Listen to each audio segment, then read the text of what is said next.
دكتور عبد الرشيد عبد الله صالح وبدا وأقوياهن Soomaaliyeed oo ku nool magaalada Nairobi isla markaana ganacsada inta badanna ka faalooda siyaasadaha Somaliland iyo Soomaaliya Cabdirashiid oo saaka xafiiskiisa ugu yeedhay warbaahinta ayaa wuxuu ka hadlay shirki dhawaanahan lagu soo gabagabeeyay magaalada Widwid ee gobolka Sool 1985 January 1 waxay ahayd maalintii dawladda Soomaaliyeed ugu dambeysay ay u cayintay in ballot boxes ama sanaaduuqda doorashada loo dareero halka waxa yaalay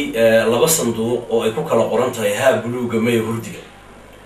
aburintii dadka halkii ay ku haboonaan lahayd in marka hore fikirka dadka la eego aan waxba loogu qorin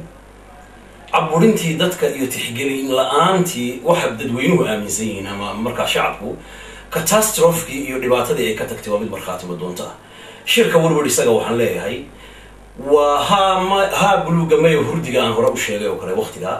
mana aha mid wax macnaa oo buuran ku soo kordhinaya ismariwaagi xagga siyaasadda ahaa ee deegaamada ka taagnaa taa anoo sii xaqiijinayna waxaan ku cadeynayaa 14 isin bay leeyihiin deegaamada 14 ka isin hal nin oo ka joogay shirka oo saxiixayaasha kamid ahaa ma jirin sidoo kale maray warfidiyanadu su'aaleen shir dhawaanahan la hadal hayay oo dib u heshiisiin isla markaana la filayo in lagu qabto maamul goboleedka Puntland ayaa waxa uu ku jawaabay shirka waan maqmaqlayay oo campaign xoog leh oo loogu jiro waan arkayay horta arrimuhu waa kala horeeyaan dadka reer Puntland shacabkaas oo shacab dimuqraadi oo xilligii SYS oo waxyaabo badan oo taariikhiya base runtii block dhan ah marka Soomaaliya laga hadlayo fikirkeeda siyaasadeed aad waxaan horta ugu dhaliilayaa waqtigii dhaweyd ee khiyaanada laga waday Kampala heshiiskeedii accord inaan shacabkeedu aanay banaanka ku soo bixin oo Soomaaliyeed lagu yaqiin aanay muujin taasina waa dhaliil aan u dirayo una sheegay inay ka digtoonaadaan wixii hadda ka dambeeyay because dad Soomaaliyeed way la khusaysaa waxa Soomaaliya ka jira taa marka aan ka gudbo waxaan u maraynayaa oo aan oran lahaa horta maamulka president Faroole shirka dib u heshiisiinta ee Soomaaliyeed ee ka dhacay Puntland iyo Garowe ma aha ciyaarihii gobolada ee hore uga dhacay ee maaragtay ahaa arrimaha bulshada ee maaragtay sida sahlan u dhacay